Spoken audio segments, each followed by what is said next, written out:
अतीत की जंजीरें और उड़ान का साहस। आज का संवाद 2 मिनट चाहूंगा। बहुत ही महत्वपूर्ण विषय है। मैं खुद से बात करता हूं और खासकर उन एससी समाज की महिलाओं से जिनका जीवन इस रूढ़िवादी समाज ने नरक बना दिया। मैं खुद से पूछता हूं, अतीत में रखा ही क्या है कि तुम बार बार उन्हीं लोगों की बातें मानती चली जाओ जिन्होंने तुम्हें कभी इंसान की तरह देखा ही नहीं। जिन परंपराओं के नाम पर तुम्हें चुप कराया गया, डराया गया, दबाया गया, वो परंपराएं तुम्हें क्या दे पाई? दर्द, अपमान और सीमाएं। मैं साफ कहता हूं, तुम्हें मजबूत होने की जरूरत है।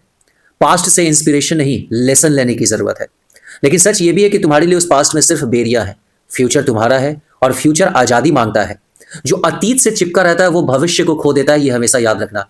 शेड्यूल कास्ट एससी महिलाओं के लिए अतीत अक्सर डिग्निटी नहीं, डिस्क्रिमिनेशन लेकर आया है।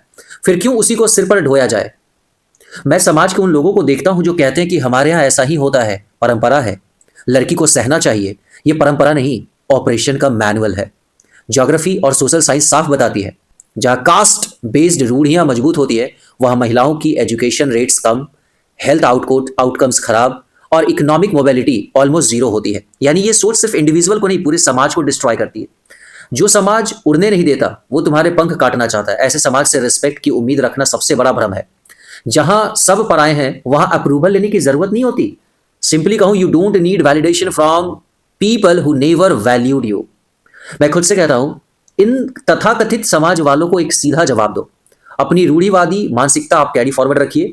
मेरा फ्यूचर इसमें नहीं है। तुम्हारा लाभ, तुम्हारी ग्रोथ, तुम्हारी डिग्निटी, इनसे दूर जाने में, उड़ने में मेरी सबसे बड़ी राहत है और जीत है। साइंस भी यह कहती है कि जब महिलाएं ऑपरेसिव नॉर्म्स तोड़ती हैं तो मेंटल हेल्थ इंप्रूव होता है, एजुकेशन और इनकम बढ़ती है और अलग पीढ़ी ज्यादा फ्री और कॉन्फिडेंट होती है। इसका उल्टा चुप रहना, सहते रहना इन जनरेशनल ट्रॉमा पैदा कर देता है। दर्द आगे ट्रांसफर होता है और यह असली डिस्ट्रक्शन है।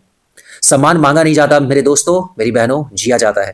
और क्रांति बाहर नहीं, भीतर से शुरू होती है। तो भीतर से आजाद हो। डर छोड़ो, गिल्ट छोड़ो, लोग क्या कहेंगे छोड़ दो। मैं खुद से आखिर में कहता हूं, तुम किसी समाज की मेहरबानी पे जिंदा मत रहना। और तुम हो भी नहीं, तुम खुद एक पॉसिबिलिटी हो। पास्ट तुम्हारा मालिक नहीं है, ट्रेडिशन तुम्हारी डेस्टिनी नहीं है।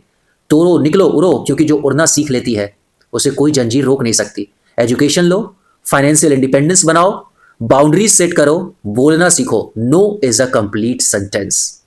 धन्यवाद।